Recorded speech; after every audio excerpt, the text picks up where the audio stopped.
രാജ്യത്ത് കഴിഞ്ഞ 10 വർഷത്തിനിടെ ബാങ്കുകൾ എഴുതിത്തള്ളിയത് 16.35 ലക്ഷം കോടിയുടെ കിട്ടാക്കടം. ഇതിൽ വൻകിട കോർപ്പറേറ്റ് സ്ഥാപനങ്ങളുടെ മാത്രം 8.26 ലക്ഷം കോടി എഴുതിത്തള്ളിയെന്നും കേന്ദ്ര സർക്കാർ. എന്നാൽ കോർപ്പറേറ്റ് സ്ഥാപനങ്ങളുടെ പേര് വെളിപ്പെടുത്താൻ കേന്ദ്ര സർക്കാർ തയ്യാറായില്ല.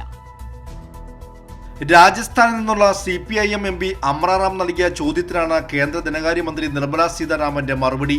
കഴിഞ്ഞ 10 വർഷത്തിനിടെ രാജ്യത്തെ ബാങ്കുകൾ എഴുതിത്തള്ളിയത് 16.35 ലക്ഷം കോടിയുടെ കിട്ടാക്കടം. ഇതേ കാലയളവിൽ വൻകിട വ്യവസായികളുടെയും സേവനദാതാക്കളുടെയും 8.26 ലക്ഷം കോടിയുടെ കിട്ടാക്കടവും എഴുതിത്തള്ളിയതായി നിർമ്മല സീതാരാമൻ ലോക്സഭയെ അറിയിച്ചു. എന്നാൽ വായ്പകളുടെ രൂപത്തിൽ പൊതുമുതൽ കൊള്ളയടിച്ച കോർപ്പറേറ്റുകളുടെ വിശദാംശങ്ങളും തേടിയിരുന്നെങ്കിലും വിവരങ്ങൾ കൈമാറാൻ കേന്ദ്ര സർക്കാർ തയ്യാറായില്ല. 2018 മുതൽ 2021 വരെയുള്ള സാമ്പത്തിക വർഷത്തിൽ 2 ലക്ഷം കോടിക്ക് മുകളിലുള്ള കിട്ടാക്കടങ്ങളാണ് ബാങ്കുകൾ എഴുതിത്തള്ളിയത്. 2018-19 2,36,265 കോടി, 2019-20 2,34,170 കോടി, 2020-21 2,04,272 കോടി എന്നിങ്ങനെയാണ് കോർപ്പറേറ്റുകൾക്കുള്ള സഹായം.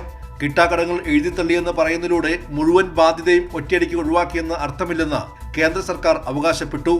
BJP സർക്കാർ കോർപ്പറേറ്റുകൾക്ക് വൻതോതിൽ നികുതി ഇളവ് നൽകുന്നുവെന്ന പ്രതിപക്ഷ ആരോപണം ശരിവയ്ക്കുന്നതാണ് കേന്ദ്ര ധനകാര്യമന്ത്രിയുടെ മറുപടി. കൈരളി ന്യൂസ്, ദില്ലി.